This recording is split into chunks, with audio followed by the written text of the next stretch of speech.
அன்பே சிவம், அருணாச்சலம், திருச்சிற்றம்பலம், தில்லையம்பலம், எல்லோருக்கும் வணக்கம். ஆனந்தமா எல்லாருமே ஒரு பேரானந்தமா நம்முடைய உடல் உற்சாகமாகக்கூடிய அளவுக்கு விண்ணுக்கும் மண்ணுக்கும் நெல்ல கிடைக்கும், உயிர் ஒளி கிடைக்கிற மாதிரி, சத்தம் கிடைக்கிற மாதிரி உங்க கைகளை தட்டி கரகோஷம் கட்டுங்கள். கைகளை நல்லா தட்டுங்க, நல்லா கட்டணும், கரகோஷம் கட்டுங்க, நல்லா கட்டுங்க. சத்தம் நல்லா வரணும், சத்தம் பத்தாது. உடலை நல்லா பயிற்சி பண்ணுங்க, நல்லா தட்டுங்க, சத்தம் நல்லா கேட்கணும்.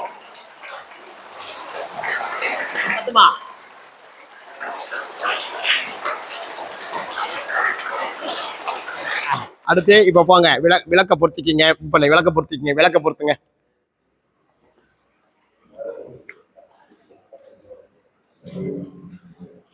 எல்லாரும் விளக்க பொருத்தி வச்சுங்க, விளக்க பொருத்துங்க. ஊதுவத்தி பொருத்தி வைங்க. உங்களுடைய எண்ணங்கள் பூரா நீங்க இருக்கிற பூஜை மேல இருக்கணும். உங்களுடைய எண்ணங்கள் அனைத்தும் நீங்க செய்யற பூஜை மேல இருக்கணும். நான் சொல்றதை கேட்டு அப்படியே உள்வாங்கிக்கீங்க. முதல்ல அவர்களுக்கு என் முதல் வணக்கம். இன்னும் சொல்ல, எனக்கு முதல் வணக்கம். குருவின் திருமேனியை கண்டு வணங்குதல். ஒரு ஞாபகம் வச்சுக்கோங்க, ஒரு குருவை பார்த்தா, நமக்கு சொல்லி கொடுத்த வித்தைக்காரரை பார்த்தாக்க, நல்லது செஞ்சு கெட்டதையே சொல்லி கொடுத்தாலும் நல்லதே செஞ்சு கொடுத்தாலும் அந்த குருவை பார்த்து நீங்கள் வணங்க கற்றுக்கொள்ளுங்கள். மாதாவையும் பிதாவையும், தாய் தந்தை குரு தெய்வம் இவர்களை வணங்க கற்றுக்கொள்ளுங்கள். குருவின் திருமேனி வணங்குதல், குருவின் திருவார்த்தையை கேட்பல். குருவனுடைய திருவார்த்தைகளை நாம் கேட்டு அதை உள்வாங்கிக் கொள்ளுதல்.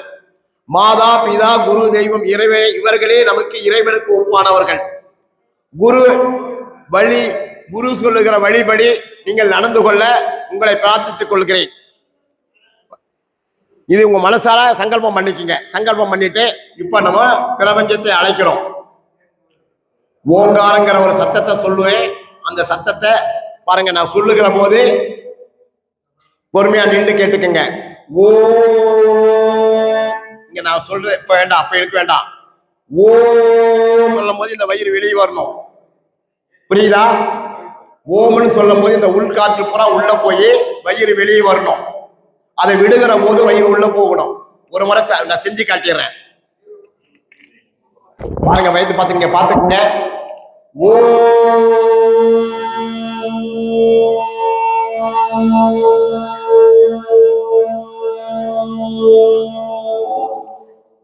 உள்ள போத வயிறு.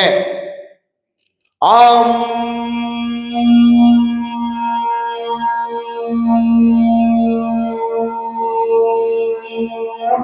உள்ள போனோம்.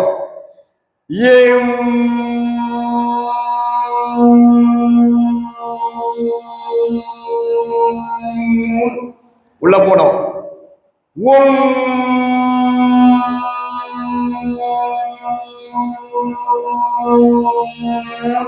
உள்ள போனோம். வயிறு வெளியே வரணும். காற்றை இழுக்கும் போது மேல வெளியே வரணும். காற்றை விடும்போது வெளியே விடணும். தெளிவா எல்லாருக்கும் புரியுதா? காற்றை உள்வாங்கும் போது வயிறு வெளியே வரணும். எல்லாம் வயிற்று நிறைய காற்று ரப்புங்க. வயிறு நிறைய காற்றை நிரப்புங்கள். அந்த காற்றை மெதுவா மெல்லிசா மெதுவா விடுங்க. உலம ஓங்காரம், அகாரம் உகாரம் அகாரம் சொல்லுங்க. ஓ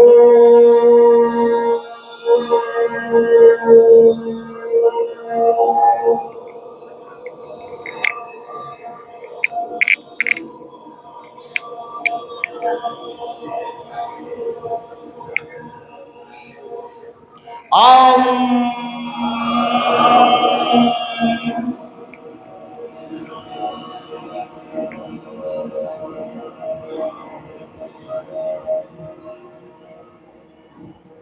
ஏம்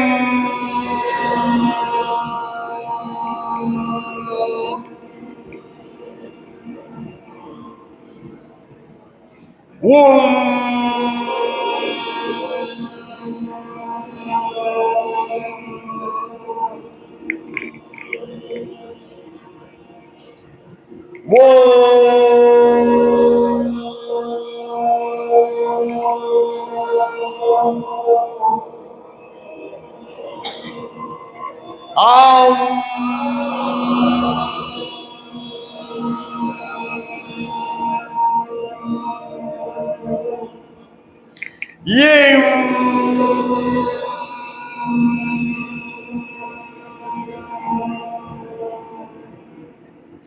சத்தம் பத்தல.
அஞ்சு முறை பண்ணிட்டோமா?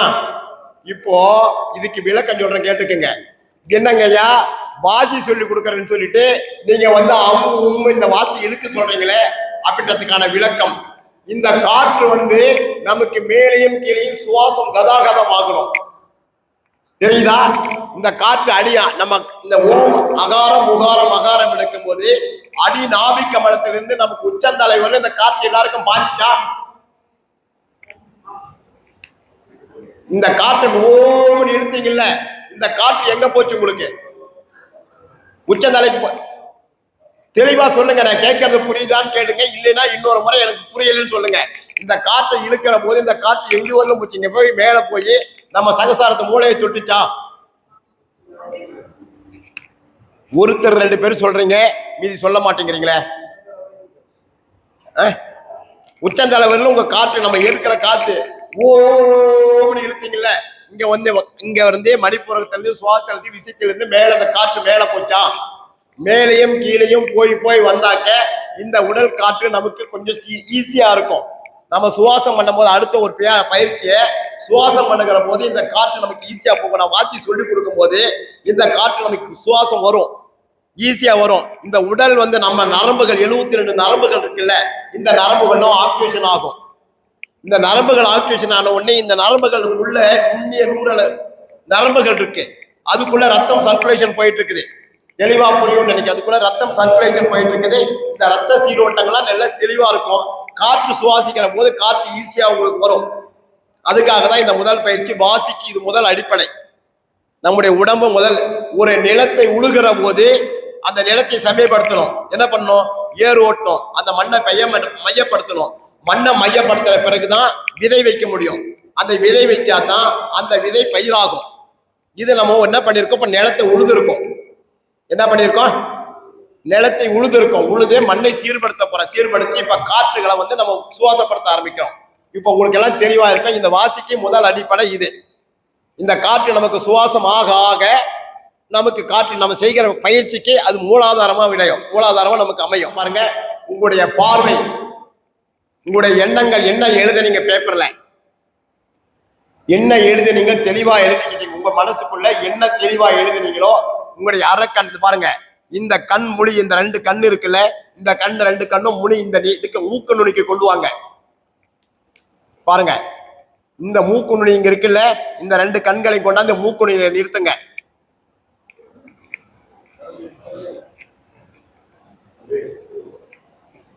சொல்றது தெரியுதா? இந்த ரெண்டு கண்களையும் இந்த மூக்கு நுனிக்கு கொண்டு வாங்க. மூக்கு நுனிக்கு கொண்டு வந்துட்டு உங்களுக்கு அந்த கண் பார்வை அதே பார்க்க அந்த விளக்க மட்டும் பாருங்க. கண்ணு எரிச்சல் ஏற்பட்டாலோ தண்ணி வடிஞ்சாலோ கண்ணை மூடி திறந்துக்குங்க. தெளிவாகுதா? இந்த நூக்கு முனியில இந்த கண்ணில் பாருங்க. பார்த்துட்டு கண்ணுல தண்ணி வந்தாலோ கண் எரிச்சல் பட்டாலோ கண்ணை மூடி திறந்துக்குங்க. உங்களுடைய எண்ணங்கள் பூரா அந்த விளக்கு மேல வைங்க. உங்களுடைய எண்ணங்கள், நீங்க எதுக்காக வந்திருக்கீங்க, உங்க பிரார்த்தனை என்ன நடக்கணும், எல்லாருக்குமே ஆத்ம நமஸ்காரம் சொல்லுங்க. இந்த உடலுக்கு ஆத்ம நமஸ்காரம். எல்லாருமே உடலுக்கு தேவையான நம்ம உடல், இந்த ஆத்மாங்கிறது உடம்பு, ஆத்மா அந்த ஆத்மாவுக்கு நம்ம உடலுக்கு நமஸ்காரம் சொல்லிட்டு உங்க பயிற்சியை தொடங்குங்க. உங்க விளக்கு மேல உங்களுடைய எண்ணங்களை பூர்த்தி செய்யுங்க. ஒரு 5 நிமிடம் அமைதியா எண்ணங்களை எங்கேயும் அலைவாய் விடாம உங்களுடைய எண்ணங்கள் பூரா, வள்ளலார் நமக்கு சொல்லி கொடுத்த பயிற்சி இது. வள்ளலார் இந்த விளக்கை வைத்துதான் வாழ்க்கையில இறைவனை கண்டுபிடிச்சாரு. நாங்க சொல்றது யாருமே உங்களுக்கு கான்செப்ட்ல சேரல. நீங்க என்ன சொல்றீங்கன்னு உங்களுக்கு புரியல. என்ன பண்ணிட்டு இருக்கீங்க? இந்த நான் என்ன சொல்றேன்னா, விளக்க பாருங்க. விளக்கை பாருங்க. இந்த 2 புருவங்களையும் மூக்குணியில நிறுத்தி விளக்கை பாருங்கள். விளக்குக்குள் ஒரு கருப்பு உருவம் தெரியும். அந்த விளக்கு பிரகாசத்துக்குள் உங்களுக்கு என்ன தெரிகிறது என்று எனக்கு சொல்லுங்க. அந்த விளக்க மட்டும் பாருங்க. நுனி மூக்களை பாருங்க. நுனி மூக்கு 2 கண்களையும் பார்த்து உங்களுடைய எண்ணங்களை பூரா விளக்கின் மீது வையுங்கள். உங்களுடைய எண்ணங்கள் விளக்கு மேல இருக்க வேண்டும். கண் எரிச்சல் ஏற்பட்டால், வலி ஏற்பட்டாலும் கண்ணை மூடி திறந்துக்குங்க. எந்த நினைவுகளும் எதுவும் வர வேண்டாம். உங்களுடைய எண்ணங்கள் என்னவோ அதை மட்டும் விளக்கம் வித்தியபார்த்தனை சொல்லுங்க. எந்த நோக்கத்துக்காக வந்திருக்கிறீங்க, என்ன பிரச்சனை அப்படிங்கிறதெல்லாம் அந்த விளக்கு மேலேயே இருக்கணும். உங்க கான்செப்ட் பூரா உங்களுடைய பிரார்த்தனை அது மேல வைங்க.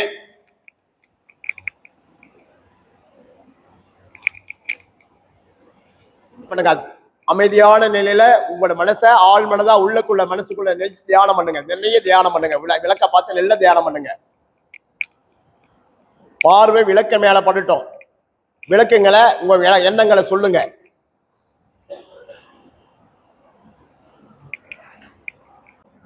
ஒரு 10 நிமிடம் உங்க மனசை நல்லா தியானப்படுத்துங்க. நல்லா தியானம் தான் மெயின் தியானம். உங்க மன ஒருநிலைப்படணும். அருமையா ஒருநிலைப்படணும். மனசு ஒருநிலைப்படணும். உங்களுடைய எண்ணங்களை பூரா உங்களோட மனசுக்குள்ள என்னென்னவோ தோணும், எல்லாம் வெளியே விடுங்க. உங்க மனசுக்குள்ள என்ன நினைக்கிறீங்களோ எதையும் அடக்கி வைக்காதீங்க. கடந்த காலம், நிகழ்காலம், எதிர்காலம், உங்க மனசுக்குள்ள என்னென்ன தோணுதோ தோன்ற அனைத்துமே வெளியே விடுங்க. என்னுடைய மனசை அடக்காதீங்க. அப்படியே இறுக்கமா பிடிச்சி இறுக்கமா உட்காந்து பயிற்சி பண்ணாதீங்க. உங்க மனசுக்குள்ள என்னென்ன வருதோ அதெல்லாம் வெளியே விடுங்க. ரிலாக்ஸா உட்காந்து தியானம் மட்டும் விளக்க பார்த்து தியானம் நல்லா அமைதியான தியானம் பண்ணுங்க.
10 நிமிஷம் ஆயிடுச்சு தியானம். இப்போ என்ன பண்றீங்க? அடுத்து சொல்றது நல்லா தியானத்தை கலக்கி முடிச்சுட்டு இப்ப நான் சொல்றதை பயிற்சி செய்யுங்க. ஒரு 5 முறை நான் சுவாசிக்கிற காற்றை எப்படி சுவாசிக்கணுமோ அந்த மாதிரி சுவாசிங்க. ஒரு 5 முறை.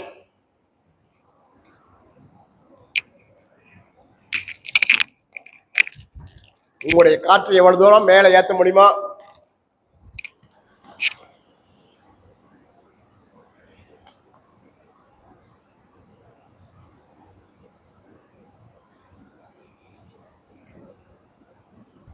மேலே காற்றை உள்ள நல்லா ஹோல்ட் பண்ணுங்க. உள்ள காற்றை உள்ள நிரப்புங்க. அப்புறம் வாய் வழியா விடுங்க. அப்படியே காற்றை உங்களால் எவ்வளோ பண்ண முடியுமா? ரொம்ப எடுத்த உடனே எல்லாம் பண்ண முடியாது. உங்களால் எவ்வளோ காற்று உள்ள இழுக்க முடியுமோ இழுத்து அந்த காற்றை வாய் வழியா விடுங்க. அந்த காற்றை வாய் வழியா நல்லா ஃபோல்ட் பண்ணி காற்றை வாய் வழியா விடுங்க. ஒரு 5 முறை.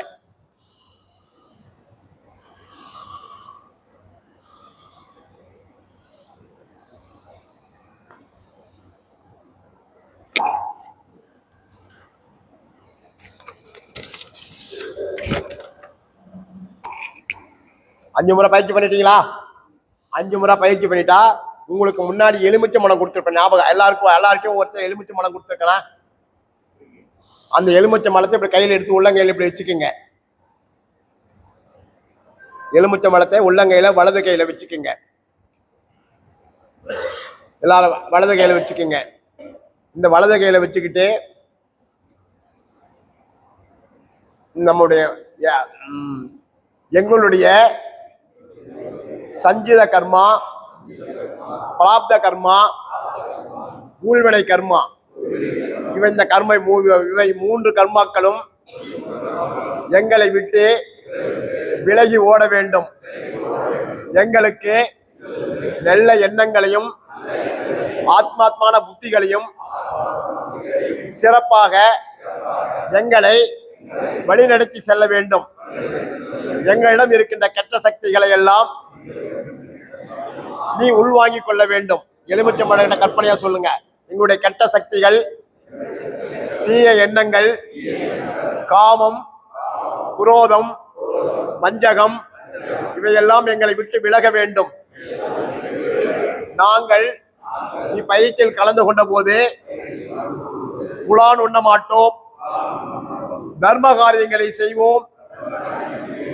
மற்ற மனைவியின் மீதோ மற்ற பொருள்கள் மீதோ எங்கள் எண்ணங்கள் எதுவும் செல்லாமல் எங்களை வழிநடத்தி செல்ல வேண்டும்.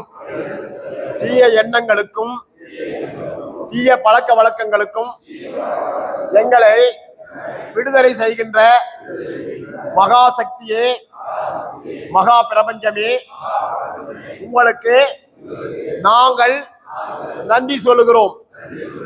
எங்களிடம் இருக்கின்ற தீய எண்ணங்கள் எல்லாம் அழிந்துவிட வேண்டும். நல்ல வழியாக நல்ல புத்தியாக வழிநடத்தி செல்ல வேண்டும் என்று தலையை சுத்துங்க. உடம்பெல்லாம் சுத்தி உடம்பெல்லாம் உங்களுக்கு மசாஜ் பண்ணிக்க. அப்படியே உடம்பெல்லாம் அப்படியே சுத்தி உடம்பெல்லாம் எலுமிச்சை மரத்தை மசாஜ் பண்ணி இப்படி இது பண்ணுங்க. எல்லாம் சொல்லி பண்ணுங்க. எங்களுடைய கெட்ட எண்ணங்கள், கெட்ட புத்திகள், காமம், குரோதம், வஞ்சகம், லோபம் இவையெல்லாம் எங்களை விட்டு விலகணும்னு சொல்லி எல்லாமே தடவி எல்லாமே இது பண்ணி கூட்டு பிரார்த்தனை. எல்லாருக்குமே உங்களோட வந்த அத்தனை பேருக்கும் எல்லாருக்கும் இந்த பலன் நல்லபடியா கிடைக்கணும்னு கூட்டு பிரார்த்தனை பண்ணிக்கங்க.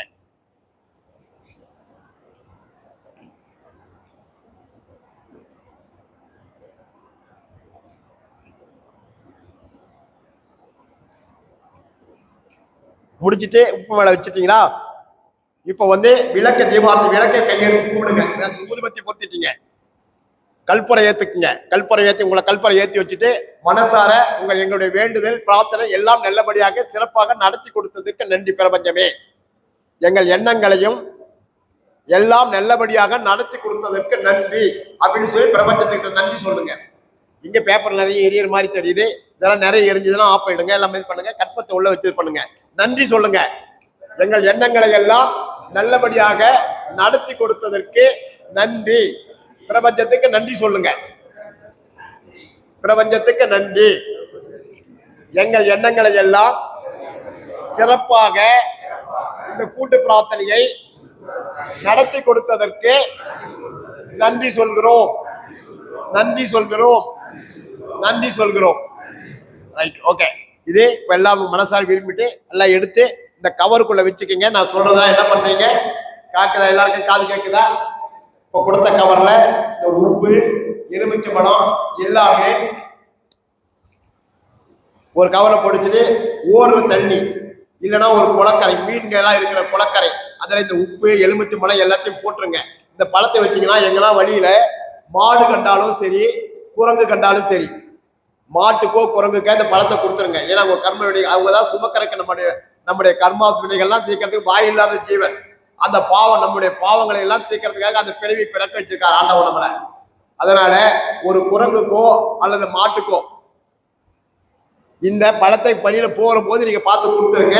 கொண்டு வர இந்த உப்பு எலுமிச்சை பழத்தை எல்லாமே ஓடுற தண்ணியிலையோ அல்லது குளக்கரையிலையோ, மீன் இருக்கிற குளக்கரையிலையோ கரைச்சி விட்டுருங்க. பத்திரமா எடுத்து பேக்கெட் பண்ணி வச்சுக்கோங்க. எல்லாம் உங்ககிட்ட கொடுத்த கவர்ல பேக் பண்ணி வச்சுக்கோங்க. எலுமிச்சை பழத்தை எடுத்துக்க. எலுமிச்சை பழத்தை எடுத்துட்டு போய் விநாயகர், இந்த விளக்கு இருக்கும் இல்ல, அந்த விளக்கு எடுத்துட்டு போனீங்கன்னா விநாயகர் கோயில் விளக்க பொருத்தி எலுமிச்சை பழத்தை அடிச்சு அங்க விட்டு அங்க பிரிச்சு பண்ணிடுங்க. ஒரு விநாயகருக்கு வச்சு சமர்ப்பம் பண்ணிடுங்க. இப்ப எல்லாமே ஒரு இந்த பிரபஞ்ச பயிற்சியோட ஒளி தீப பயிற்சி நம்ம சிறப்பா செஞ்சிருக்கிறப்போ இந்த உப்பை கொண்டு போய் கையில கரைங்க. ஏன்னா உங்க கர்மா அதுல கரையும், அந்த நீர்ல கரையும். ஓர ஆத்துலையோ எல்லாம் கடற்கரை, சென்னைக்காரங்களுக்கு நிறைய கடற்கரை பக்கமா இருக்கும். எல்லாம் வைகை ஆறு, குளம் எல்லாமே இருக்கிற இடத்துல மீன் இருக்கிற குளங்கள் இதெல்லாம் பார்த்து விட்டுருங்க. அந்த சீட்டை, சீட்டை என்ன பண்ணீங்க? இந்த சீட்டை இப்ப எழுதுனீங்களே சீட்டு, அந்த சீட்டை தீபத்திலே எரிய விடுங்க. இப்ப இருக்கிறது விளக்கிலேயே எரிய விட்டு அந்த உப்போட கலந்துருங்க. அது தண்ணியோட போயிடும். இப்ப எழுதுன சீட்டை, அந்த சீட்டை எடுத்து எரி விட்டு உப்போட கலந்துருங்க. அது நீர்ல கலந்துரும், அந்த பிரபஞ்சத்தோட சேர்ந்துரும். அந்த நீர்ல போய் சேர்ந்துரும்.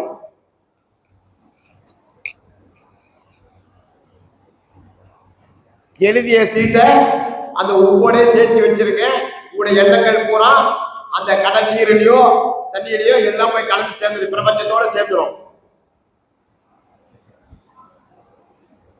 இதுல யாருக்காவது ஏதாவது சந்தேகம் ஏதாவது இருக்கா? தெளிவாக புரிஞ்சுச்சா உங்களுக்கு?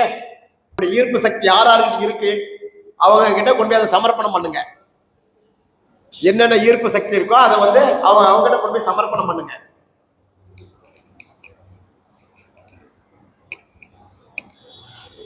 அடுத்து வாங்க, இதெல்லாம் எடுத்து எல்லாம் பேக் பண்ணிட்டு எழுங்க, டக்குன்னு எழுங்க, உடற்பயிற்சி போயிடலாம்.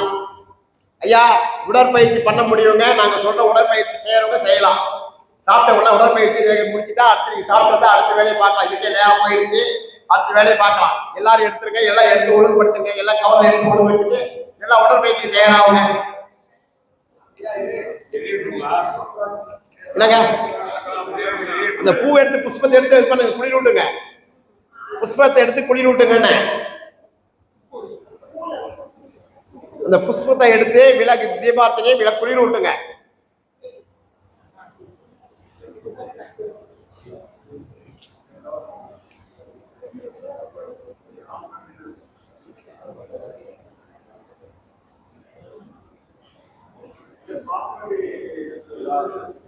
என்ன சார், சாமானிய அதில் உப்புலே போட்டுருங்க. எல்லாம் உப்புலே கலந்துருங்க. அதை அணைச்சி விட்டு உப்புலே கலந்துருங்க. எல்லாமே உப்புல கலந்துருங்க. எல்லாமே கடையில போய் சேர்த்தோம்.